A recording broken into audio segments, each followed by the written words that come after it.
Welcome to Suman TV. నేను మీ నవీన్. ప్రస్తుతం నేను ఇపియాన్ పెయిన్ మేనేజ్మెంట్ సెంటర్లో ఉన్నాను. మనతో ఉన్నారు డాక్టర్ సుధీర్ ధార గారు. హాయ్ సార్, నమస్తే అండి. నమస్కారం. సార్, నిజంగా మిమ్మల్ని మీట్ అవ్వడం అయితే నేను చాలా లక్కీ అనుకుంటా ఉన్నాను. ఎందుకంటే దాదాపుగా 5 సంవత్సరాల క్రితం నుంచి కూడా నేను మీ గురించి ఆర్టికల్స్ అన్ని చదువుతా ఉన్నాను, మ్యాగజైన్స్లో చూస్తూ ఉన్నాను. ఇప్పుడు వచ్చేసేసి డిజిటల్ మీడియాకి ఇంకా పూర్తి సుపరిచితం అయిపోయారు మీరు. సో ఇపియాన్ అంటే ఏంటి అని చెప్పేసి నేను గూగుల్లో సెర్చ్ చేశాను సార్. సో గ్రీకులో నప్పిని తగ్గించే దేవత అని ఉన్నా. సో ఇక్కడ ఈ 4 రాష్ట్రాల్లో సౌత్లో నప్పిని తగ్గించే దేవుడిగా ఉన్నారు మీరు. సో చాలామంది కూడా అంటే చాలా వేలల్లో ఇప్పటికీ మనం సర్జరీలు చేశారు, ఆపరేషన్కి వెళ్ళకుండా అవసరం లేకుండానే ఒక ఇంజక్షన్తో ఎట్లా సాధ్యమవుతుంది సార్ ఇది? అదే ఇప్పటి వరకు కూడాను ఇప్పుడు మన ఇప్పుడు ఇన్నర వెంకటే గారు కూడా ఇప్పుడు ఆయన ప్రాబ్లం ఏంటంటే షోల్డర్లో ఒక మజిల్ కట్ అయింది. ఓకే. వయసు రీత్యా చాలా మందికి మోకాలు నొప్పులు కానీ, షోల్డర్ పెయిన్ కానీ, స్పైన్ పెయిన్ కానీ, ఇతర వేరే వేరే జాయింట్స్ నొప్పులు రావడం సహజం. 45 ఏళ్ళు దాటిన తర్వాత అందరికి వస్తుంటాయి. సో ఇంతకు ముందు వరకు ఉన్న ట్రీట్మెంట్ ఆప్షన్స్ ఏంటంటే ఆ జాయింట్ని తీసేయడం, కొత్త జాయింట్ పెట్టడం, లేదంటే ఆ జాయింట్ని ఓపెన్ చేసి కుట్టడం. సో ఇవి జరుగుతుండేవి. దీనివల్ల చాలా ప్రాబ్లమ్స్ ఉండేవి, దీనివల్ల కాంప్లికేషన్స్ ఉండేవి, దీనివల్ల ఫెయిల్యూర్స్ కూడా ఉండేవి.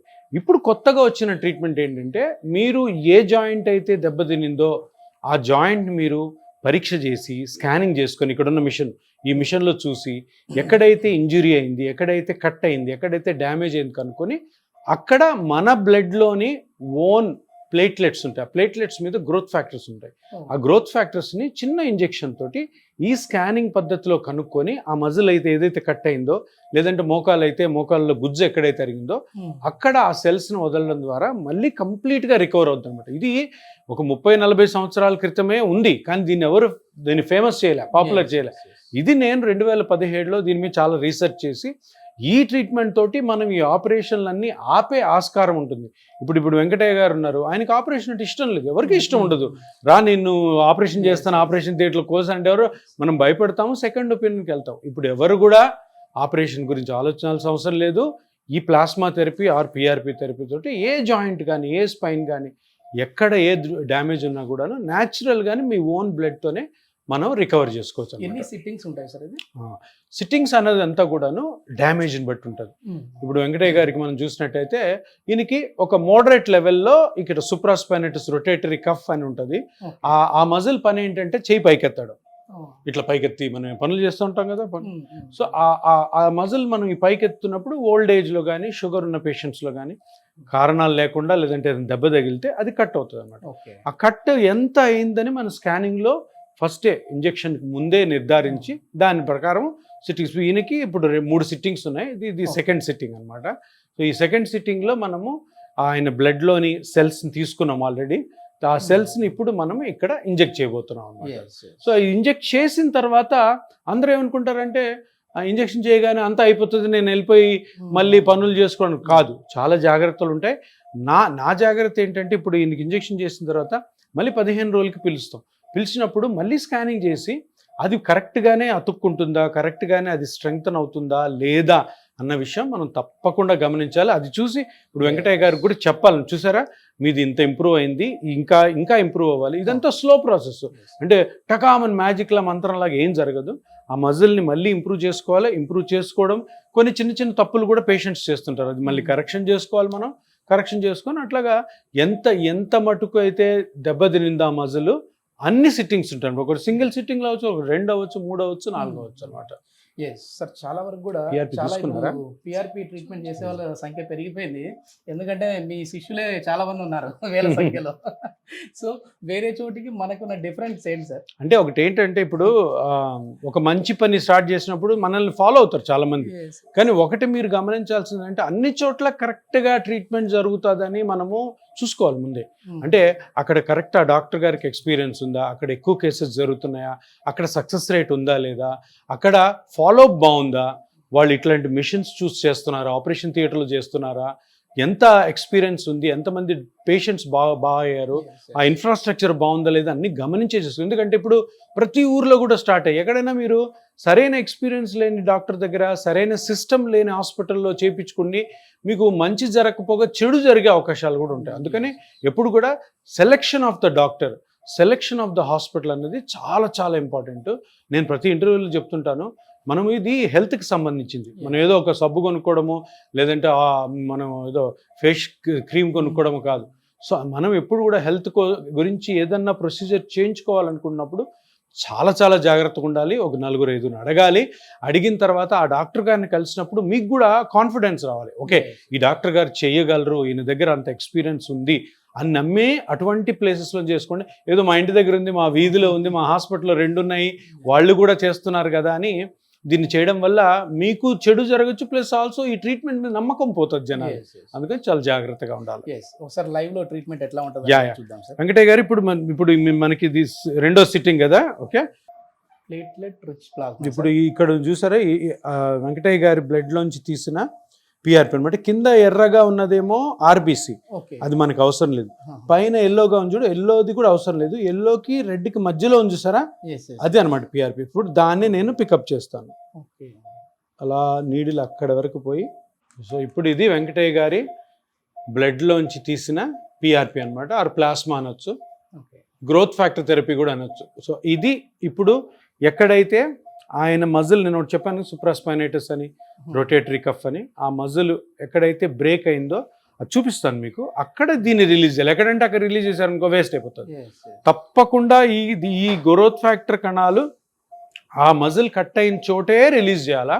అది చాలా చాలా కీలకం. దానికి సంబంధించిన మెషిన్స్ ఇక్కడ చూడండి, దీన్ని సోనోసైట్ పిఎక్స్ మెషిన్ అంటారు. ఇది మన ఇండియాలోనే ఫస్ట్ టైం వచ్చింది. ఇప్పటి వరకు వేరే హాస్పిటల్స్ ఎక్కడ లేదు. చాలా కాస్ట్ మిషన్. ఎందుకు అంటే ఈ మిషన్లో ఆ మజిల్ ఎక్కడ కట్ అయిందో కరెక్ట్ ప్లేస్ మనకు చూపిస్తుంది. సో ఎక్కడంటే అక్కడ వేయకూడదు, కరెక్ట్గా అక్కడే వేయాలి. దీంట్లో కొన్ని లక్షల కణాలు ఉంటాయి. ఈ కణాలన్నీ వేస్ట్ కాకూడదు. ఇది నార్మల్ మజిల్ దగ్గర పడితే మొత్తం వేస్ట్ అవుతుంది. అందుకని ఏ విధమైన సైడ్ ఎఫెక్ట్ లేకుండా ఈ బ్లడ్లోని కణాలు ఆ క్రాక్ అయిన పార్ట్లో రిలీజ్ చేయడం మీకు చూపిస్తాను. మీరు ఇప్పుడు చూస్తున్నారా మజిల్ అక్కడ కొంచెం కొంచెం బ్లాక్గా కొంచెం కొంచెం వైట్గా కనపడుతుంది చూసారా, ఆ బ్లాక్ పార్ట్ కట్ అయిన పార్ట్ అనమాట. ఫ్రీజ్ చూపించు, నల్లది బ్లాక్ పార్ట్ కింద కింద కింద అది నల్లది. పైన వైట్గా ఉంచండి, అది నార్మల్ అనమాట. ఎక్కడైతే బ్లాక్గా ఉందో అది మన క్రాక్ అయిన పార్ట్ అనమాట. ఇప్పుడు మన సెల్స్ కరెక్ట్గా ఆ బ్లాక్గా ఉన్న సర్ఫేస్ మీద మట్టుకే వదలాలన్నమాట.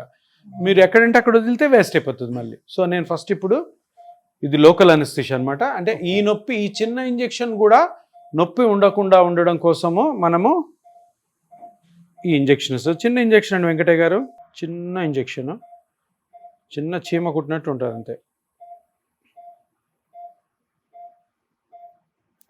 చూసారు అక్కడ తెల్లగా కనపడుతుంది వెంకటయ్య గారు, అదే సూది. చూడండి అంతా మనము ఎక్కడైతే ఇవ్వాలో ఆ మిషన్ మొత్తం మనకు చెప్తా ఉంటుంది. బ్లైండ్గా ఇచ్చేది కాదు ఇది. చూస్తున్నారు కదా, ఆ నీడిల్ చూస్తున్నారు కదా, ఇదేమో ఇప్పుడు లోకల్ అనెస్థీషియా అనమాట నేను ఇచ్చేది మీకు. తర్వాత సూది ఎప్పుడైతే పెడతానో అది నొప్పి లేకుండా ఉండేదానికి. ఇదంతా మొద్దుబారి చేస్తే మొత్తం కనపడుతుంది. అంటే ఎక్కడ రాంగ్ పోకూడదు. నేను అన్నాను కదా ఇంతకుముందు, మీరు ఎక్కడంటే అక్కడ పిఆర్పి చేసుకున్నాను, ఈ ఎక్విప్మెంట్ అంతా ఉండదు. ఉండనప్పుడు ఏమవుతుందంటే చేయించుకుంది వేస్ట్ అవుతుంది, మీ డబ్బులు వేస్ట్ అవుతాయి, మీకు ఏదైనా కాంప్లికేషన్ కూడా రావచ్చు. ఏమంటారు వెంకటయ్య గారు? సో అందుకని ఇంత కరెక్షన్ ఉండాలి, ప్రిసైజన్ ఉండాలన్నమాట. అంటే ప్రిసైజ్గా ఎక్కడ ప్రాబ్లం ఉందో అది తెలుసుకొని చేయడము. మళ్ళీ తర్వాత మీరు నెక్స్ట్ స్కానింగ్ వచ్చినప్పుడు అందులో ఎంత ఇంప్రూవ్మెంట్ ఉందో అది కూడా నేను కనుక్కోవాలి, అది మీకు చూపించాలి. అప్పుడే నేను కరెక్ట్గా చేసినట్టు అవుతుంది. అప్పుడు ఈ ప్లాస్మా థెరపీకి ప్లస్ పిఆర్పికి ఒక మంచి పేరు వస్తుంది. ఆపరేషన్లనే మనం ఆపచ్చు. అర్థమైంది కదా? ఇప్పుడు వెంకటయ్య గారు వెళ్ళి 4 చెప్తారు, చూడండి ఈ ట్రీట్మెంట్ ఇలా చేస్తారు. సో అంటే ఎంత పబ్లిక్లో అవేర్నెస్ వస్తుందో అంత కాంప్లికేషన్స్ మనము సర్జరీ వల్ల జరిగే కాంప్లికేషన్ ఆపేయచ్చు అనమాట. మీ దగ్గరికి వచ్చే బిఫోర్ మీ క్లయింట్స్తో నేను పేషెంట్ కూడా అనట్లేదు సార్, వాళ్ళు క్లయింట్స్ అంటా ఉన్నారు. క్లయింట్స్ అంతే జబ్బు కాదు కాబట్టి హెల్దీగా తయారవుతా ఉన్నారు. సార్ మాకు సర్జరీ అన్నారు, మోకాళ్ళ ఆపరేషన్ అన్నారు, మేము భయపడిపోయాము, 65 సంవత్సరాలు నా వయసు అన్నారు. సో అట్లాంటి ఆయన ఇప్పుడు మరి మీరు లేచి కూర్చుంటారా సార్ అని అడిగారు. ఆయన బ్రహ్మాండంగా కూర్చుంటాను సార్ అని కూర్చున్నాడు. ఇప్పుడు ఇది మెయిన్ నీడిల్ వెంకటయ్య గారు, కనబడుతుంది కదా తెల్లగా, ఇది అక్కడికి పోతుందా క్రాక్ దగ్గరికి. ఓకే ఇగో పోతుంది చూడండి, పోతుందా, మూవ్ అవుతుందా. అక్కడ నేను మీ పిఆర్పి కానీ ఆ గ్రోత్ ఫ్యాక్టర్స్ కానీ వదలాలి. చూడండి ఎంత నీట్గా వెళ్తుందో నీడిల్. సో అది ఆ ఏరియాకి పోవాలి. ఇప్పుడు మనం కరెక్ట్ ప్లేస్లో ఉన్నాం. ఇక్కడ ఎంత బాగా కనపడుతుంది చూసారా నీడిల్, కనపడుతుంది కదా. సో ఆ నల్ల ప్లేస్లోకి వెళ్ళామా, మీ క్రాక్ అక్కడే ఉంది కదా, ఇప్పుడు ఇక్కడ నేను దీన్ని వదులుతాను అనమాట.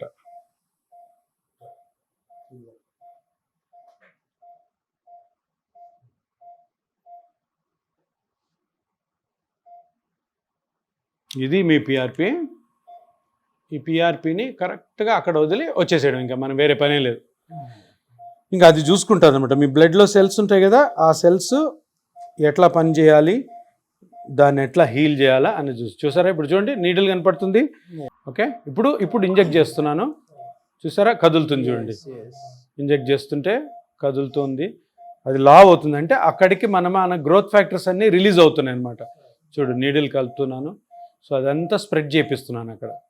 చూసారా టిష్యూ కూడా కలుగుతుంది. మీకు ఏం నొప్పి లేదు కదా? ఏముండదు, మీకు మత్తు ఇచ్చేసాను కదా. ఎంత చిన్న సూది కాబట్టి మీకు ఏం తెలియదు.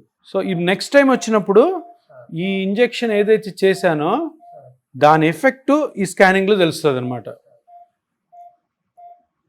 పిఆర్పి ఆ లిక్విడ్ వెళ్ళేది కూడా కనిపిస్తుంది సార్ మొత్తం. అంటే మరి అదే కదా ఇంపార్టెంట్. ఆ టెక్నిక్ అందరికి రాదు. అప్పుడు ఏమవుద్దంటే ఎక్కడంటే అక్కడ వదిలేస్తారు. కరెక్ట్ సమాధానం ఇప్పుడు దొరికింది అనుకుంటా ఉన్నాను సార్ నాకు. అంటే బయట వేరే పిఆర్పి సెంటర్లు ఉన్నాయి కదా, అక్కడికి ఇక్కడికి డిఫరెన్స్ అంటే తెలుస్తా ఉంది. ఎక్స్పీరియన్స్ ఏంటంటే ప్రతిరోజు నేర్చుకుంటా ఉంటాం. డాక్టర్లు అన్నాక నాకు మొత్తం తెలిసేసని ఎవరు అనుకోకూడదు. ప్రతిరోజు నేర్చుకోవాలా. ఇప్పుడు వెంకటయ్య గారికి ఓవరాల్గా ఆయన నన్ను నమ్మి వచ్చినందుకు నేను ఆయనకు మంచి చేయాలంటే నేను రోజు చదవాలి, రోజు నేర్చుకోవాలి. నేను పేషెంట్స్ మీద నేర్చుకోవాలి. పేషెంట్స్తో ఇప్పుడు ఈరోజు చేస్తాను, వెంకటయ్య గారికి నొప్పి కొంచెం తగ్గలేదు ఏంటన్నది నేను మళ్ళీ దాని మీద రీసెర్చ్ చేయాలన్నమాట. సో అట్లాగా సార్ కొద్దిమంది నాకు తెలిసిన వాళ్ళను నేను అడిగినప్పుడు పిఆర్పికి వెళ్ళినప్పుడు పిఆర్పి ఎందుకు మళ్ళీ అది ఇన్సూరెన్స్ ఉండదేమో, మనకు సర్జరీ అయితే ఇన్సూరెన్స్ అయిపోద్ది కదా అని అనుకుంటా ఉంటారు. మనకి ఇన్సూరెన్స్ కవరేజ్ ఉందా సార్? ఫస్ట్ ఆఫ్ ఆల్ ఒక విషయం చెప్తాను, అందరు గుర్తుపెట్టుకోండి. హెల్త్కి సంబంధించిన ఏ ట్రీట్మెంట్ అయినా డబ్బులతో ముడిపెట్టకండి. అంటే ఇన్సూరెన్స్ ఉందని చెప్పి ఆ పెద్ద పెద్ద ఆపరేషన్లకు వెళ్ళడం వల్ల మీకు చెడు జరిగే అవకాశాలు ఉంటాయి. సో న్యాచురల్గా జరిగే ట్రీట్మెంట్లను తీసుకోవడం ఇప్పుడు చాలా మంచిది అనమాట. అందుకనే ఇన్సూరెన్స్ ఉందా లేదా అన్నకంటే మనం ఏ ట్రీట్మెంట్ సేఫ్, ఏ ట్రీట్మెంట్ ఎఫెక్టివ్ అని మనం ఫస్ట్ కనుక్కోవాలి. దాని తర్వాత మీరు అడిగిన ఇన్సూరెన్స్ మనం ట్రై చేసాం. దగ్గర 10-15 కంపెనీలు ఇన్సూరెన్స్ మనకి తెచ్చుకోగలిగాం మన హాస్పిటల్కి క్యాష్లెస్. కొన్నిటికి రాదు, రాని వాటికి రీఎంబర్స్మెంట్ చేస్తాం. ఇన్సూరెన్స్ ఉంది 10-15 ప్రైవేట్ ఇన్సూరెన్సెస్ ఉంది. సో అది అవైల్ చేసుకోవచ్చు మనం. లేని వాటికి మనము ఇది రీఎంబర్స్మెంట్ పెట్టుకోవచ్చు. బాగున్నారు కదా, ఏమి ఇబ్బంది లేదు కదా. మొత్తానికి పిఆర్పి థెరపీ చూసారు కదా అంతా. పిఆర్పి థెరపీకి బాగుంటుంది, ఇంకా బాగుంటుంది. Very good. మీరు ఫస్ట్ టైం ఎప్పుడు వచ్చారండి? అంటే మామూలుగా ఇది ఎన్నో సిట్టింగ్? 16వ తారీఖు వచ్చిందండి. ఓకే, పోయిన నెలలో 16వ తారీఖు వచ్చినప్పుడు కొంచెం నాకు హార్ట్ బాపత కూడా కొంచెం ఆయాసం ఉండేది. అది కూడా చాలా మట్టుకు తగ్గింది. Very good. అంతకుముందు పంపింగ్ తక్కువ ఉండే గుండెకి, పంపింగ్ కూడా పెరిగింది ఇప్పుడు. Very good. నొప్పి తగ్గింది కాబట్టి పంపింగ్ కూడా పెరుగుతుంది. ఒక ధైర్యం వచ్చింది మీలో, కాన్ఫిడెన్స్ వచ్చింది. గుడ్ గుడ్, బాగున్నారు. ఓకే బాబాయ్, మీరు ఎవరికైనా రెఫర్ చేస్తారా? అంటే సర్జరీ వరకు అవసరం లేకుండా పిఆర్పి బాగుంటుందని చెప్తా మా మిత్రులు చాలా మంది ఉన్నారు, ఒక 5-6. ఇట్లాంటిదే కాకుండా 20కి ఎన్నుపోసు దగ్గర. ఇప్పుడు వెంకటయ్య గారు ఇక్కడికి రావడం వల్ల ఆయనకి అన్ని కూడా తెలిసాయి. తుంటికి తర్వాత వెన్నుపూసకు కూడా చేస్తారని. సో అట్లాగా ఒకరి నుంచి ఒకరికి ఇది సింపుల్ చిన్న ఇంజెక్షన్తో చేసేది కాబట్టి జనాలు నచ్చుతుంది. పబ్లిక్ డిమాండ్ ఇప్పుడు ఆపరేషన్ మాకొద్దు, మాకు ఇదే కావాలని ఆ డాక్టర్స్, ఆర్థో డాక్టర్స్ని కూడా అడుగుతుంటే వాళ్ళు కూడా ఆర్థో డాక్టర్స్ అరే కరెక్టే కదా, అంత పెద్ద ఆపరేషన్ చేసి ఎందుకు వాళ్ళని ఇది చేయాలా? 5-6 నెలల నుంచి ఆలోచిస్తున్నాను దీని గురించి. ఏజ్కి పోదాం. మా ఫ్రెండ్ ఒక ఆర్థోపెడిక్ ఉండే, ఆయన కాడికి వెళ్ళా. ఆయన ఎక్సర్సైజ్ చేయండి అని ఎక్సర్సైజ్ చెప్పిండు. దానివల్ల ఉపయోగం అనిపించలే నాకు. సర్జరీ ఏమైనా చెప్పారా బాబాయ్ మీకు? సర్జరీ చెప్పలేదు, ఎక్సర్సైజ్ చేయండి అన్నాడు. కానీ ఎన్ని రోజులు చేసినా లైవ్ లో చూసి డాక్టర్ గారు చెప్తుంటే ఈయన వచ్చా. వెంకటయ్య గారికి ఇంకొకటి ఆపరేషన్ కూడా ఎందుకు చెప్పలేదంటే ఇంకా హార్ట్ ప్రాబ్లం ఉంది. సో ఇప్పుడు హార్ట్ ప్రాబ్లం ఉన్నప్పుడు సర్జన్స్ కూడా అంత ఈజీగా చేయరు. వద్దులే నువ్వు ఎక్సర్సైజ్ చేసుకుని, ఎక్సర్సైజ్ చేసుకుంటే నీకు ఆల్రెడీ అది కట్ అయిన మజిల్ ఇంకా కట్ అవుతుంది. ఇప్పుడు షర్ట్ని పట్టుకొని లాగామనుకో చిరిగిపోయిన షర్ట్ మీద ఇంకా. సో అందుకని ఇటువంటి వాళ్ళకి ఇది ఇంకా వరం అన్నమాట. మెయిన్ ఏంటంటే సార్ ఇప్పుడు 60+ ఉన్న వాళ్ళకి ఇంకా చాలా బెస్ట్ సార్. చెప్పు 3 బాబాయ్. స్టంట్లు వేసారు కాబట్టి నేను నీకు చేయరు ఆపరేషన్, ఎందుకంటే రిస్క్ ఎక్కువ ఉంటుంది కదా. ఆపరేషన్ మత్తి ఇవ్వడము, పెద్ద ఆపరేషన్ 3-4 గంటలు చేయాలా, దాని తర్వాత రికవరీ ఇవన్నీ. కోసం వచ్చేసాను. ఉమ్. అది కూడా చూసి లైవ్ లో ఇక్కడికి వచ్చి ఆ రోజే చేయించుకొని వెళ్ళా. ఓకే ఓకే బాబాయ్, థ్యాంక్ యూ బాబాయ్, థ్యాంక్ యూ సార్. Right అంటే నవీన్, Hmm. నీకున్న డౌట్స్ మొత్తం నేను లైవ్ లో నీకే చూపించి క్లియర్ చేస్తా అని చెప్పేసి ఇన్వైట్ చేసినందుకు థ్యాంక్స్ అండి. Thank you very much.